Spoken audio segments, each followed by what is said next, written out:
오늘 우리가 함께 파고들 자료는요. 한 남자에 대한 기록입니다. 네, 한때는 말이죠. 15년 경력의 아주 유능한 법률 사무장이었는데 그랬던 사람이. 하루아침에 직장을 잃고 아파트 경비원이 된 그런 남자의 이야기예요. 네, 평생 쌓아온 자신의 지식이 이제 쓸모 없어졌다고 절망하던 그가 어떻게 다시 그것을 가장 따뜻한 무기로 사용하게 되는지 그 여정을 따라가 보는 거군요. 네, 그 과정을 따라가 보려고 합니다. 이야기의 중심에 딱 두 사람이 있어요.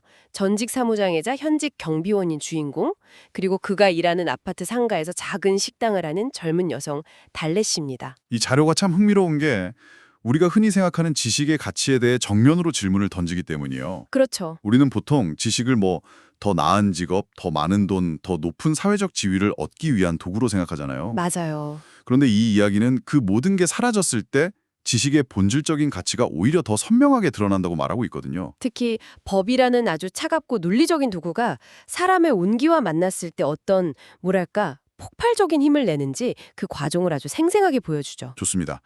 그럼 그 시작점, 주인공이 어떻게 추락했는지부터 한번 보죠. 15년 경력의 베테랑 법률 사무장. 네.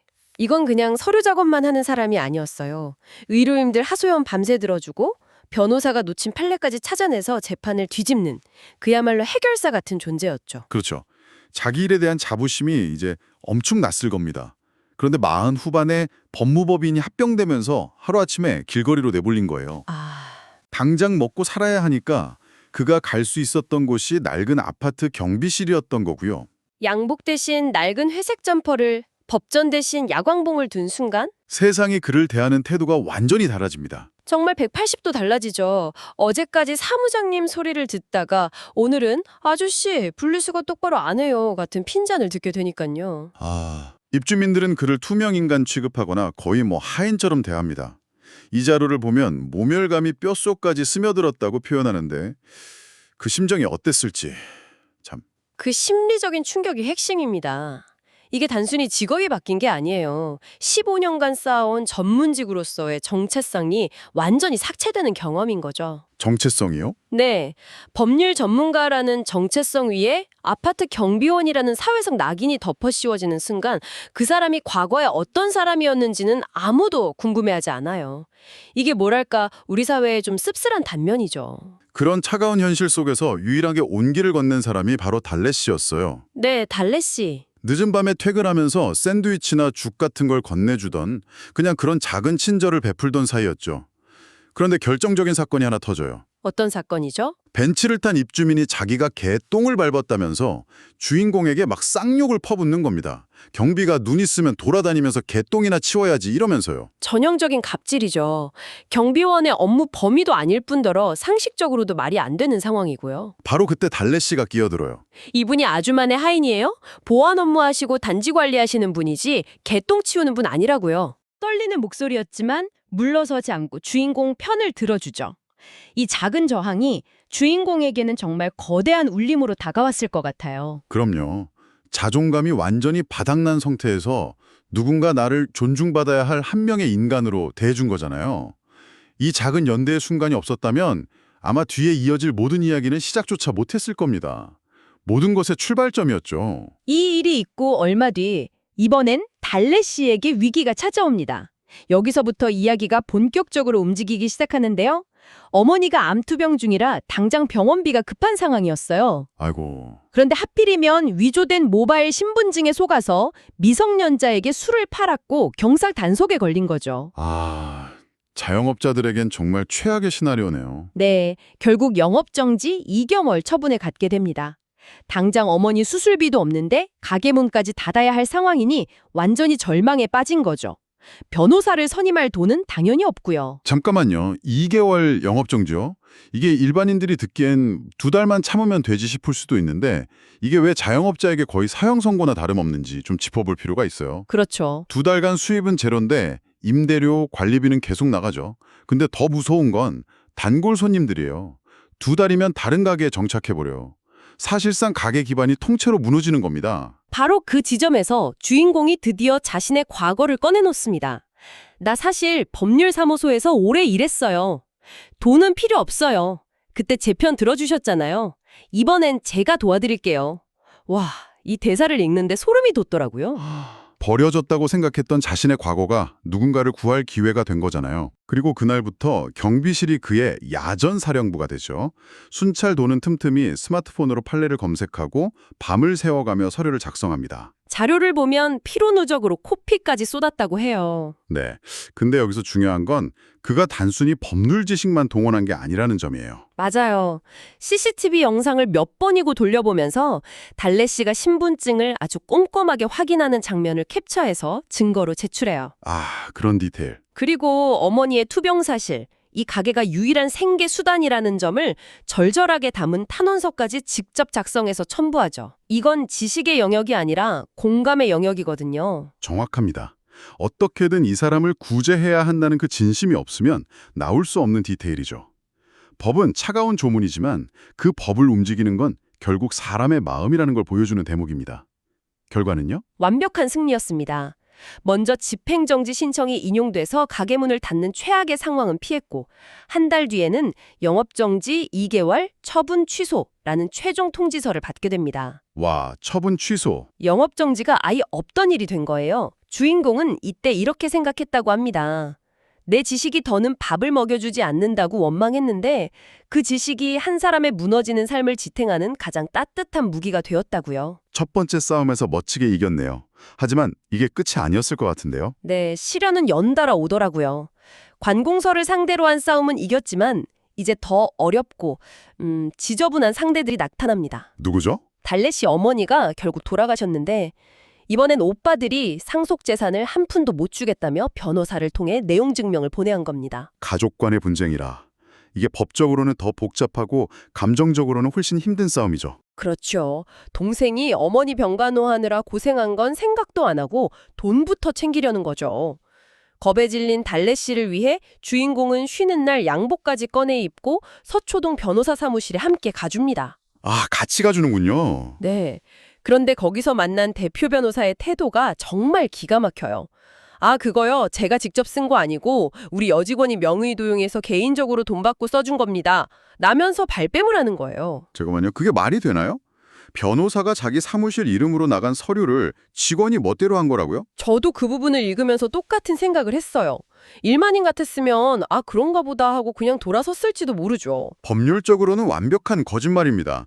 그건 법정에서 이기려는 주장이 아니라 법을 잘 모르는 사람을 겁줘서 쫓아내려는 협박에 가까워요. 변호사 직인이 찍혀서 나간 서류는 설령 직원이 위조했더라도 그 관리 책임은 전부 대표 변호사에게 있습니다. 그걸 모를 리가 없죠. 그냥 상대를 얕보고 힘으로 누르려 한 겁니다. 하지만 상대가 잘못 걸렸죠. 주인공이 그 허점을 정확히 짚어냅니다. 이 서류는 변호사님 이름으로 나간 거고 모든 법적 책임은 변호사님께 있습니다. 라고 딱 잘라 말해요. 와, 그리고는 최후 통첩을 하죠. 이 사건 정식으로 위임받아서 공정하게 처리 안 하시면 변호사법 위반으로 고소하고 가능한 모든 민형사상 조치를 취하겠습니다. 판이 완전히 뒤집혔네요. 아마추어인 줄 알았는데 숨은 고수가 나타난 거죠. 변호사 입장에서는 식은땀이 흘렀을 겁니다. 네, 결국 변호사가 깨끗하게 항복합니다. 그런데 주인공은 여기서 멈추지 않아요. 또 뭐라죠? 까지 만들어서 달래 씨에게 보내주고 오빠들과 합의가 끝나면 반드시 법무법인에 가서 공증을 받으라고 신신당부합니다. 아, 공증까지? 네, 이 지긋지긋한 싸움에 완벽한 마침표를 찍으라고요. 공증을 짚어준 게 정말 결정적이네요. 공증된 문서는 나중에 딴소리를 할 수 없도록 만드는 법적인 족쇄거든요. 문제를 해결해주는 걸 넘어서 미래에 발생할 문제까지 예방해준 겁니다. 이건 정말 경험 많은 베테랑만이 해줄 수 있는 조언이죠. 맞습니다. 그런데 아직 끝판왕이 남았습니다. 또 있나요? 이번 상대는 거대 프랜차이즈 본사예요. 본사의 부당한 갑질에 맞서 달래 씨가 소송을 시작한 거죠. 이때 주인공은 건강이 아주 나빠진 상태였어요. 눈도 침침하고 잇몸도 아파서 뭘 씹기도 힘들 정도였죠. 그렇도 그는 그림자 조력자가 되기로 합니다. 이건 정말 다윗과 골리앗의 싸움이네요. 개인 소상공인이 대기업 법무팀을 상대하는 건 자본력, 정보력 모든 면에서 절대적으로 불리하거든요. 주인공은 돋보기까지 써가면서 본사의 소송 서류에서 허점을 찾아내고 그걸 반박할 증거 목록과 논리를 정리해서 달래 씨에게 전달해요. 그런데 1심을 맡은 변호사가 그걸 제대로 보지도 않고 무시해버립니다. 왜요? 내가 전문가인데 당신이 뭘 하냐는 식이었겠죠? 아, 전문가의 오만이네요. 의뢰인이 가져온 자료에 귀를 기울이지 않는 것만큼 위험한 게 없는데? 결과는 당연히 원고 패소였습니다.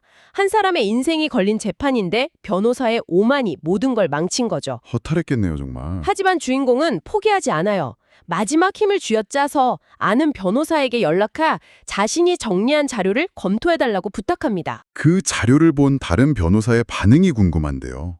이게 사건의 핵심인데 1심에서 왜 이걸 다 뺐지? 라며 경악했다고 해요.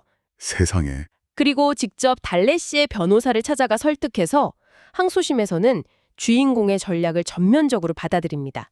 결과는 극적인 역전승이었어요. 주인공이 짚어냈던 바로 그 논리가 재판부를 움직인 겁니다. 정말 영화 같은 이야기네요. 이름 없는 경비원의 통찰력이 거대 로펌을 이긴 거잖아요.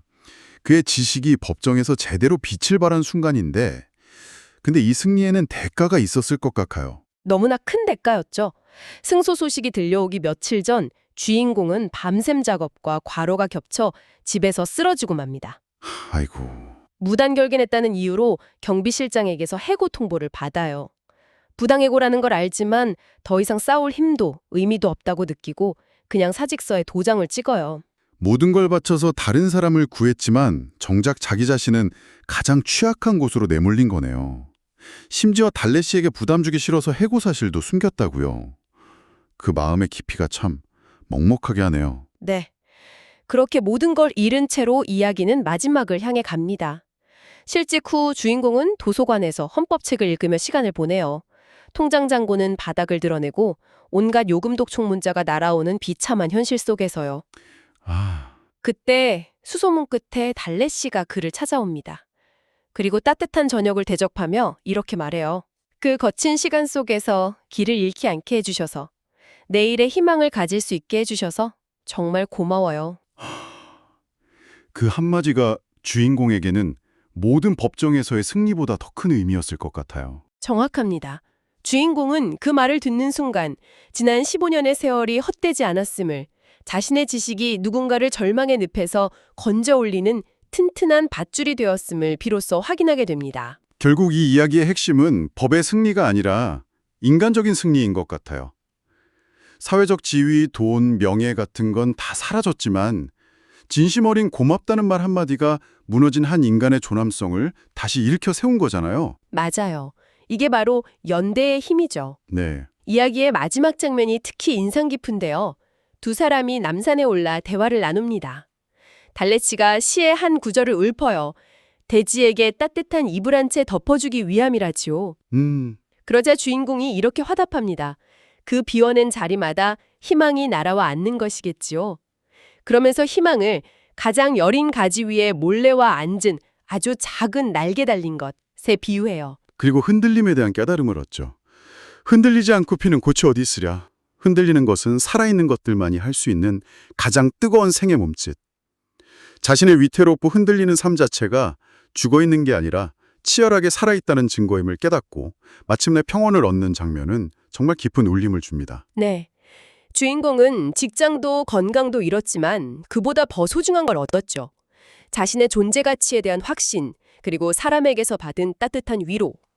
그는 이제 상처 입은 베테랑도 초라한 경비원도 아닌 그저 타인의 마음을 보듬으며 자기 길을 가는 한 사람으로 다시 서게 됩니다. 결국 이 자료는 우리에게 진정한 전문성이란 무엇인가를 묻고 있어요. 법 조항을 달달 외우는 기술이 아니라 그 지식을 가지고 사람의 눈물을 닦아줄 줄 아는 태도가 진짜 전문성이라고요. 태도. 네. 법은 도구일 뿐 그 도구를 쥐는 사람의 마음에 온기가 있어야 한다는 메시지가 오래 남는 것 같습니다. 오늘 이 이야기를 들으신 당신은 어떤 생각을 하셨나요? 마지막으로 질문 하나를 남기며 마무리할까 합니다. 네. 만약 당신이 평생 갈고 닦은 지식이나 경험이 한순간 쓸모없어졌다고 느껴질 때 그걸 전혀 다른 방식으로 돈이 아닌 누군가의 마음을 얻기 위한 따뜻한 무기로 사용해 볼 수 있을까요?